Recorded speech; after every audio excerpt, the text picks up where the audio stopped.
Pianist Jane Coop is one of our nation's most prominent performers and sought-after pedagogues, cultivating concurrently two incredibly demanding professions.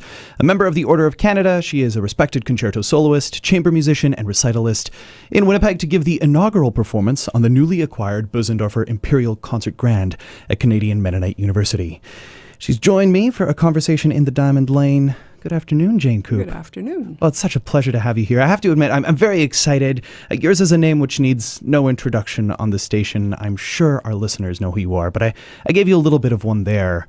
I'm curious, at this point in your career, with all that you've done, do you think of yourself more as a pianist or as a pedagogue at this point? Well, I've always sort of had the two things hopefully in balance. I'm now sort of not I'm not really teaching much at all. I've left my job at my permanent job at UBC. I retired from it, so I would say that my teaching is more sporadic now. But as I did a class today for the students at CMU, and I was telling the president that I was enjoying it so much because I just don't do it that much anymore. And so digging in to try to find ways to help the students was really fun. It's good to hear that you continue to enjoy it. Did you ever think it was too much doing two things at once? You mentioned they've always coexisted, but was it ever too much? Oh, yes. A lot of the time it was too much. I would say that it became too much in certain times of the year. For instance, in March, when everybody was getting ready for their recitals. And you had to hold everybody's hand at the same time, plus get ready for your own concerts. It became very challenging. I'm sure all the students appreciated the hand-holding. I know I did. There's nothing more stressful than recital season, That's so I can right. only imagine what it would be like giving recitals and also aiding those about to give a recital. Yes, I often would think, well, I have really nothing left for my own preparation because I've just been giving out all this emotional support. I don't have any left for myself. However, you get through those times. Well, two of your principal teachers, one of whom we just heard playing, Anton Querty, and then Leon Fleischer, both were teachers and pianists. What was it like studying with each of them? Did they rub off on you in giving and playing? Yes, they certainly did. I just feel incredibly fortunate to have studied with those two great minds and pianists. Anton was very, very, very active as a performer in the time that I was studying with him. He was always taking off for tours of Europe and Russia, and he would always learn the language first. And I actually don't know how he managed, but he always devoted the time he had with his students. He devoted himself entirely to that time. And so you never felt shortchanged. And actually, when he went away, you sort of breathed a sigh of relief so you could get a chance to learn a few more notes. Yeah, pressure's kind of off. That's right. It wasn't quite the same with Leon, though, was it? He wasn't performing at the time you were there. No, he wasn't. I mean, he has been back performing now, but he wasn't at that time. He was in the throes of his problem with his right hand. So there wasn't quite that same thought jet of setting, right? Yeah. Or him sort of with Anton. You always knew when he was getting ready for a big concert, because he was just all that much more sort of energetic and wanting to do everything in the most efficient time. And Fleischer was a little bit less so, but. And they were very different people, but I just feel that they were the perfect people for me. Do you feel like there's a bit of each of their teaching styles in yours? Definitely. Absolutely, no question about it. The mark of a good teacher. So as a player, you've predominantly, though not exclusively, concentrated on 18th through 20th century composers like Mozart, like Beethoven. Musicians always try and find new music to grow. Is there one place you feel particularly at home, though? Well, people are always asking me what's your favorite composer, and I always have a really hard time with that because generally what I'm playing at the time, I've chosen to play because I really want to get into that composer or that music, and that tends to be my favorite at the time. I was telling somebody that I thought my most natural voice was Haydn and Beethoven.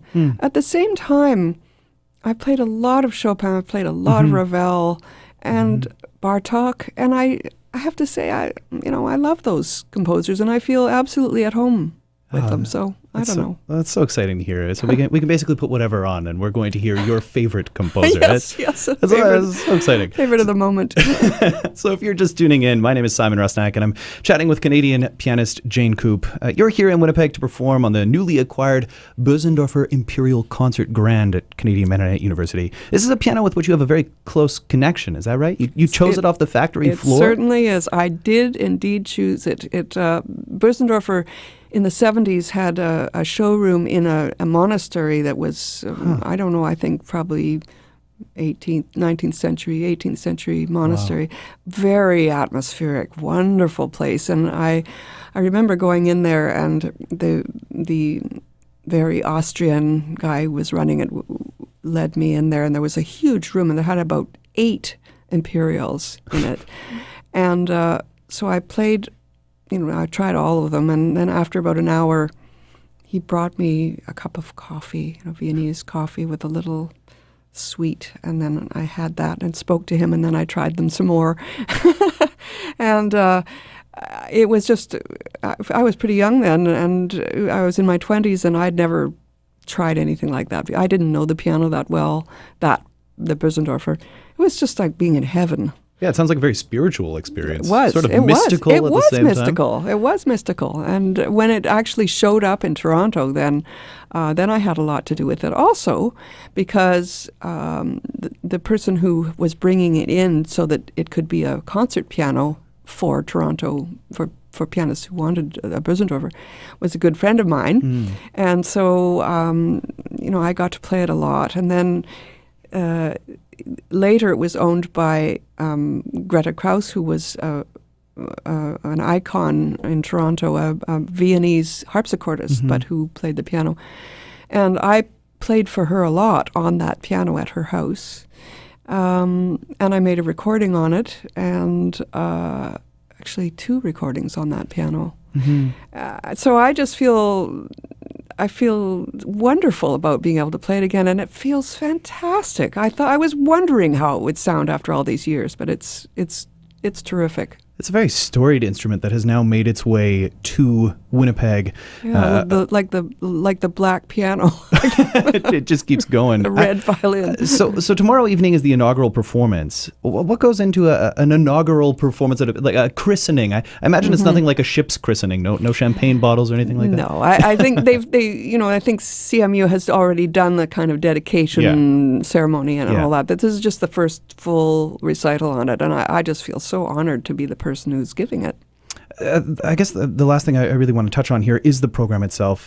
Just to describe this instrument, this isn't your usual living room grand piano, is it? Right. It's rather large. It's rather large. But, it's an instrument that you could say that its own voice is generally Schubert, Mozart, Beethoven, Haydn. So not too big? But it's a great piano for Rachmaninoff. It's fantastic. I mean, I happen to be playing a program of Beethoven and Rachmaninoff, so I did not choose the program for the instrument, but I knew the instrument could handle it. Handle that sonic capabilities. And I'm so pleased. Working on it today, I'm so pleased with the way it feels, the way it sounds. It's just a mammoth instrument, and it has this wonderful soft end that you can make about 20 grades from piano to pianissimo and even further, that you just can't do that on most pianos. Wow. So it's such a pleasure. And people are just going to have to go see it in person. I hope so. Jane Coop, it's been such a pleasure having you here in the Classic 107 studio. It sounds like a marvelous performance tomorrow. Thanks for joining me in the Diamond Lane. Thank you, Simon. I enjoyed it. You can see Jane Coop performing tomorrow evening, 7:30 p.m. at Laudamus Hall at the Canadian Mennonite University. For more information, visit cmu.ca or head to classic107.com and click on the events tab.